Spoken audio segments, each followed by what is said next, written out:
Ayun. So, good evening guys. Ngayon po ay June 23, Bloody Monday 2025 at medyo marami nga po sa mga alaga natin is grabe yung laglag during this time. Nako, yung mga merong kagaya ko plus lakas ng drop ng alaga natin.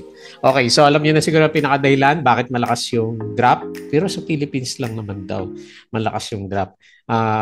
Yun, sumali na kasi yung US sa gera doon sa bandang Iran. So yun yung pinakaayaw natin na mangyari pero yun nga yung naganap over the weekends, di ba? So maraming balita tungkol doon. So tinira ng US yung tatlong nuclear sites ng Iran. Ayan. So nagkaroon ng negative sentiment dito sa market natin. So umaga pa lang, gap down kagad si Philippine Stock Exchange natin. And lampas pa tayo doon sa in-expect natin na support dito sa MA 100. So nag-close tayo, grabe lakas. So 6,218.28 and meron tayong 1.92% na drop. Pero net foreign buy tayo ng 108 o ilan ba to? 108.27 million net foreign buy siya. So Philippines lang yung nag-react ng sobrang lakas. So hindi naman ganyan kalakas yung drop ng ibang markets. Tapos tinitignan ko yung futures ng US, mukhang berde naman siya. So walang masyadong negative impact siguro for the short term doon sa US kasi wala pang retaliation na ginagawa si Iran sa kanila. Pero ongoing pa rin yung banatan ng mga missile sa pagitan ng Iran at saka Israel. Ayan. So kaya na mayagpag sa mga stocks natin is oil. So ito kasi yung isa sa nagkukos ng inflation sa Pilipinas, tataas naman daw yung pamasahe kasi yung oil price is pwedeng tumaas for the short term. Ayan. So yan po yung iniinda ng market natin. Hopefully bounce tayo bukas kung berde naman yung galawan sa US market. Ayan. So nanguna tuloy sa listahan ko yung alaga natin. Nagbebenta na daw kasi yung mga executives natin. Si Plus, negative 7.59%. Pero sinusukat ko halos 15% na, no? O 19% na yung drop niya mula doon sa kanyang pinaka-peak. Net foreign buy naman tayo sa kanya, 58.44 million. So hopefully, mayroong bounce bukas. Ang laki na nawala doon sa 15% lang, no? Pero ang laki ng epekto doon sa 200% ko naging 150% na lang ako dito kay Plus. Ayan. So yung mga kagaya ko na nag-hoodle sa kanya is iniinda natin yung drop niya. Okay? So winners, PXP nag-up ng 10% sa mga oil. Merong oil at saka mining. 154.77K net foreign buy. Pero yung mga mining, medyo nag-drop siya. No? PX, minus 3%, 7.09 million net foreign sell. ABA, minus 8.7, dami nag-breakdown. Minus 8.7%, 1.8 million net foreign buy. Shell PH, ito makyat, 6.46%, minus 4.07 million net foreign sell. And Double Dragon nag-collapse na rin, negative 13.38%, negative 1.11 million net foreign sell. Nako, ang pula ng portfolio natin ngayon. Ayan, so disclaimer guys, sa mga bago sa channel natin, as usual yung ating review is for education purposes lamang. Huwag mong gagamitin to, especially ngayon, medyo pangit yung market. As a reason para mag-buy, sell, or hold ng stocks, meron pong risk na involved sa market. Due diligence na lang po kung anong stocks yung gusto mong bilhin. And follow mo ako dito sa ating Palabi Trader na YouTube channel. Subscribe ka lang po para updated ka sa reviews. Kung medyo mahirap dyan this time, join ka na lang po dito sa trading community naman natin. Okay, so mga nakasubscribe, maraming salamat po. Last 2 days, naka 1K views tayo. Pero ngayon, ewan ko lang ngayon kasi grabe. Grabe. Di ba? Ang lakas ng drop. Company reviews, si Maynilad. Postpone na yung IPO niya kasi pangit yung market. So by October na lang yata siya makakaroon ng IPO. So profit or loss market sample trades, basic indicators. So very bearish tayo ngayon. Fundamentals, mga risk management, and basic learning sa markets. Check na lang po dito. Okay. Follow mo din ako sa crypto na laglag din dito sa ating Palabi Trader Crypto to para sa mga play to earn games at saka meme coins. And social media, Facebook account na Palabi Trader or dito sa Facebook page, Palabi Traders para may pop-up sa'yo kapag meron tayong post. Bodega Pick, yung mga articles natin dito sa local market Double check mo na lang. Summary, hindi ko pa nakita yung summary ni ano eh. Philippine Stock Exchange. Meron na ba? Saglit, pasok lang tayo dito sa kanya para makita natin. Ayan, meron na. So, 23 minutes ago. Tingnan natin kung gaano kalala yung laglagan dito sa markets natin. Okay, kung kailan, okay, magaling din sila, no? Nung Friday, nagkaroon sila ng 800 million net foreign sale. And then ngayon, meron tayong 108.27 million na net foreign buy naman siya. Okay? So, sino ba pinakatinamaan? Mining, oh. So, si oil umakyat pero mining stocks tinamaan siya. Negative 3.48%, services minus 2.56. O property lang yung ano, medyo baba pero drop rin. Negative 0.54, finance negative 2.4%. So, nilaglag talaga yung ating mga stocks. Okay? Sana. Nawala yung ano, nung post ko. Okay, balik tayo dito. And then, foreign funds bought. BPI, China Bank, East West, PSC, ASEAN, AP, Meralco. Meron din sila mga binili, no? CMPF, GSMI, Max, Monde, ABA, AJ, Costco, Converge dito. Macro Asia, SCI, Bloom, plus si Bloom, laglag din.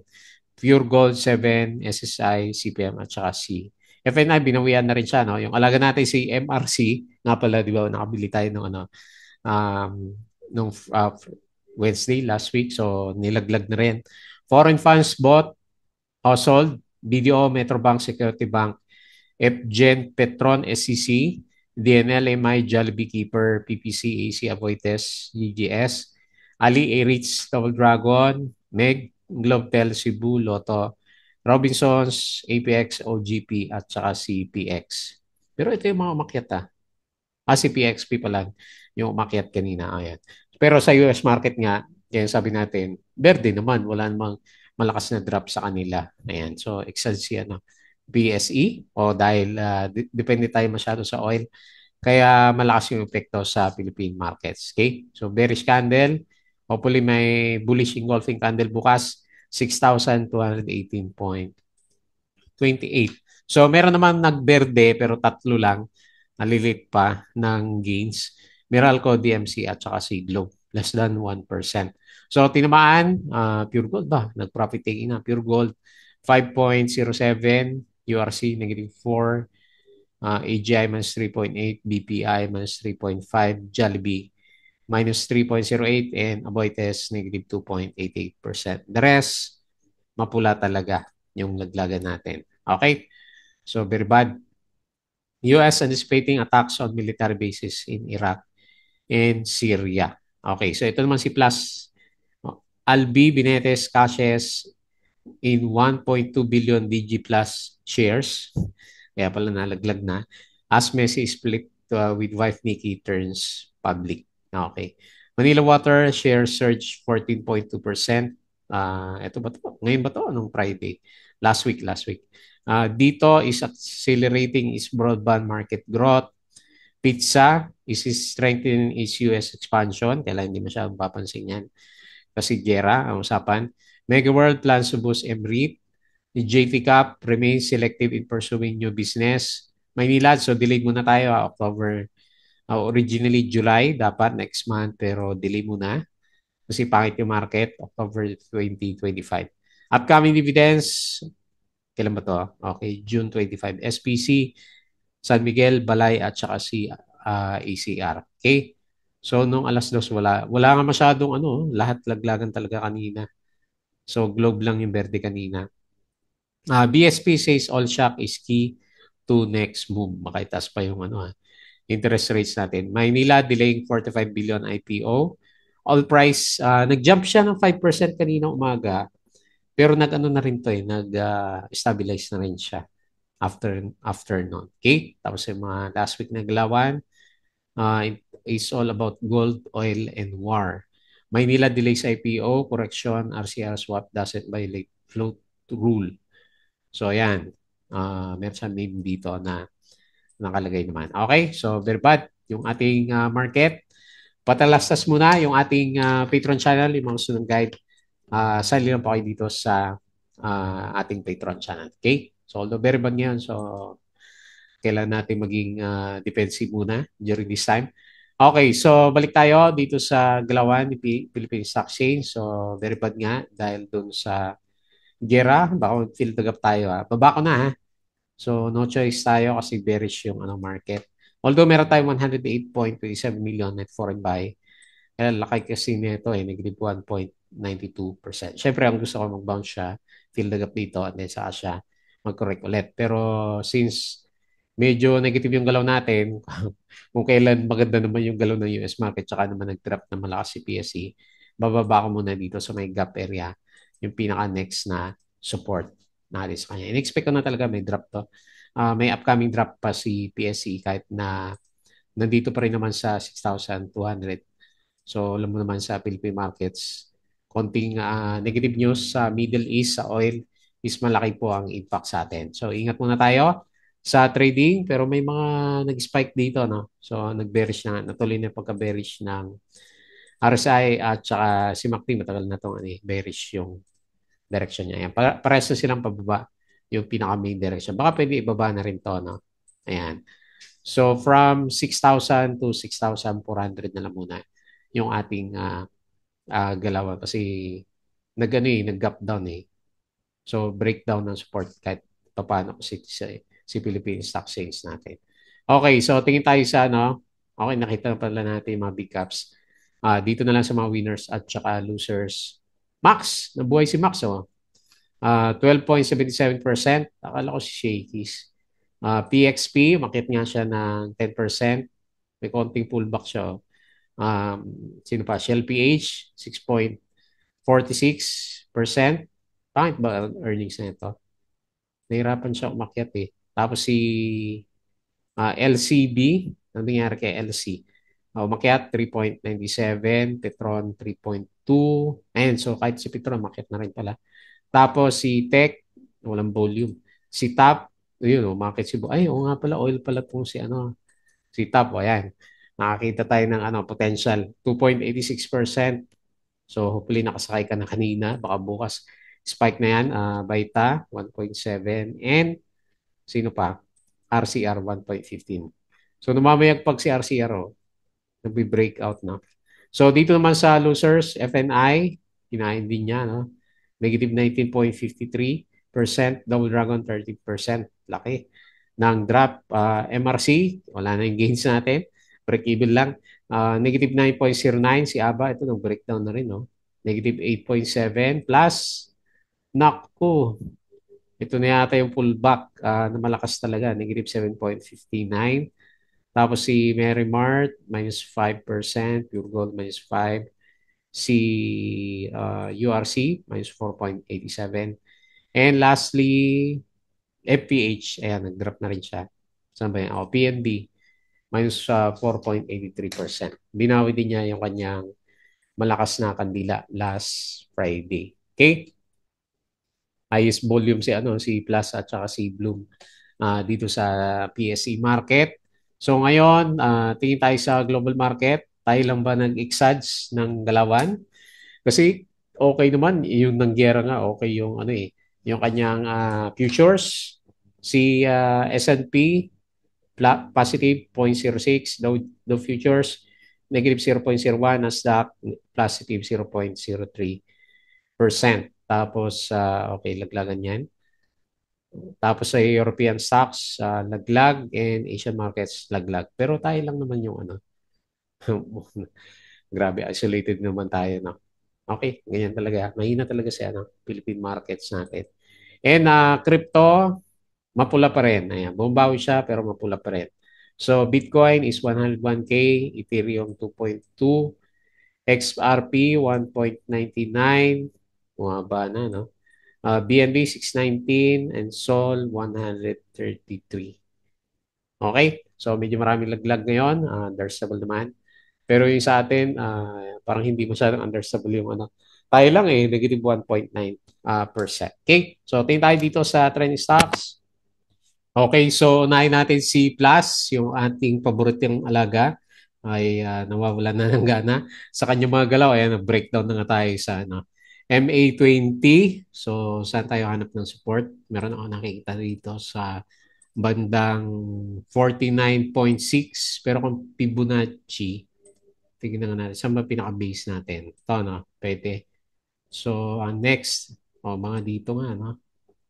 Nasa 50.5, yung pinaka-next na support natin ko yung Fibonacci ang pag-uusapan natin. Ayan. So, siguro hanggat wala ka pa nakikitang doji, hindi pa natin makikita na reversal ni plus natin. Lumalabas na yung mga negative news natin.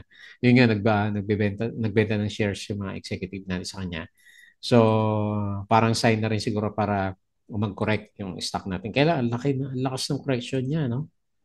Ayun, no, halos 20% na pala yung correction niya. Kaya yung 200% natin, naging 150% na lang siya. Ayan. So anyway, tingnan natin kung meron pang follow-up to. Pag wala, exit na rin tayo kay plus natin. Pero hopefully meron siyang bounce pagdating dito sa 50.58. Worst case scenario, last time, ang pinaka-trend natin is ayan. So malapit dito sa MA 100 which is mas malayo pa ng konti dito sa current price natin. Ayan. So ito na yung mga hindi nakasakay. Tama-tama kay plus natin. So negative 7.59%. Falling net pa rin siya. So 58.44 million net foreign buy. So dalawang issue, global markets, yung gera at saka yung executives. Nagbenta na ng shares kay Plus. Mataas na siguro sa tingin niya. Okay? And then yung mga namayagpag, yung ating oil stocks. So PXP, bakit nauntog siya, no? Parang nagano siya, no? Nag-resist dito sa trend channel niya. Ayan. So tingnan natin, malay mo. Mas maganda yung follow-up natin bukas kasi siya naman yung pinag-uusapan. Kasi yung mga natin, tingnan natin sina APX. Nag-drop sina PX. Hindi naman ganun kalaki yung mga drop niya. Sino yung nag-cause ng malaki na umabot tayo ng 3%. Okay, so anyway. Okay. So mga mining stocks yan. Okay? So temporarily, okay, untog siya pero sa galawan ng market natin pag bearish pa rin bukas, expect breakout dito sa around 2.61. Pag hindi, then babalik siya dito sa batang ilan. Kasi ang pinapakita niya lower high pa rin naman siya, no? Lower high si Sana kung nag-close siya ng medyo solid, no? Titingin na tayo sa 3 pesos. Pero anyway, tingnan natin kasi nasa kanila naman yung pinaka-sentiment ng market. Ayan, so nag-bullish yung RSI plus yung ating MACD is pabalik na ulit sa bullish side. Parang meron siyang divergence, no? Ayan. Pababa pero pataas yung mga indicators. Hopefully mag-breakout na for tomorrow. So malaki din naman, namigay siya ng 10% at saka 154.7K na net foreign buy. Okay? So tapos representative na mining stocks, kanino ba yung Sina SCC ba yon? Nalaglag? Hindi naman. Si Nickel. Hindi ko nakita sino sa kanila eh. FNI. FNI yung nag-cost pala. Okay. So anyway, pero si PX, nag-drop lang siya ng 3%. May doji, oh. So baka maghanap siya ng support muna. So maghanap pa rin yan kasi may visible na doji sa price action. Pero bullish, medyo bullish pa rin. Diba? Bullish pa rin naman eh. Above 50. Yung RSI natin, nagko-console lang yung pinaka-price action and solid pa rin yung niya, oh. Yung itsura ng MACD formation niya, no? Okay pa rin yan. Okay, so ganyan na lang muna. Pinaka-resistance is itong previous peak natin sa 7.43. So drop tayo ngayon, 3% and negative 7.09 million net foreign sell. Next, ito medyo obvious yung breakdown ng price. Fibonacci na rin to. Hanap tayo ng pinaka mga support. Parang support yung current price niya. Ayun oh. Sakto. Okay. Pero pag may worst case scenario pa, dito sa 0.5 Fibonacci 0.5631 total falling knife din naman yung pinapakita niya na price action na pares sila ni Aba ng mga indicators natin so meron na tayo malakas na resistance sa 0.69 and pabagsak lahat ng indicators natin sa kanya. Okay, iniwan na rin tong si pero meron siya 1.8 million net foreign buy. Kailan malakas eh. Negative 8.7% si ABA, Shell PH, isa sa mga winners, tsaka si Petron, di ba? So, mga oil natin. Okay. So, nauntog. No? Nauntog siya malapit sa ano, MA 100. So, yan na lang gagawin nating guide. MA 100 muna bago tayo magpaka-bullish kaya no. Shell page. Ayan. Hopefully, ano yung ano, reversal. -47. Okay. Okay naman yung income niya. Oh. First quarter niya lang, medyo pangit yung ano niya. Drop yung income niya. Okay. So, lalagay ko muna MA 100, watch out sa mga oil stocks para bukas kasi nasa kanila yung sentiment ng market. 6.46% up. Pero net foreign sale na 4.07 million. And then lastly, yung ating stock na si Double Dragon, ako, kinain na rin niya. So, kinakain niya, baka fill the gap dito sa ano, 11.09. Medyo bearish tayo dito kaya no. Double Dragon ng trap. Malakas na tong drop na to. O 20% na rin pala siya. So, negative 13.38% loss, 1.11 million net foreign sell. So, hindi ko muna lalagyan resistance. Naghahanap pa rin po kasi ng support si Double Dragon. Pero makita mo sa indicators. Anyway, candle pa lang. Bearish na itong si Double Dragon natin. Okay po. So, yun lang yung ating review. Medyo nakakatamad siya kasi mapula yung ating portfolio during this time. So, watch out tayo sa support. Alam mo naman si PSE, lahat na yata iniinda niya at hindi naman iniinda ni ano ni US market. So bukas na lang natin makita kung ano ba yan, shake out na malakas or natural na breakdown dahil dun sa gera. Meron siya kasing 100 million na ano eh, net foreign buy. Baka mga muy ano to eh, bounce ng onte bukas. Okay, so abangan natin yan. So bago tayo mag-close, please don't forget to subscribe dito sa ating Malabo Trader na YouTube channel. Join ka lang sa guys. Crypto ko to. Follow mo na lang Facebook account, Facebook page, Kudegi Peak, yan, Twitter, and Patreon sa mga gusto ng guide. Sali lang po kayo dito. Okay? So yun lang. Maraming salamat. Kita ulit tayo bukas.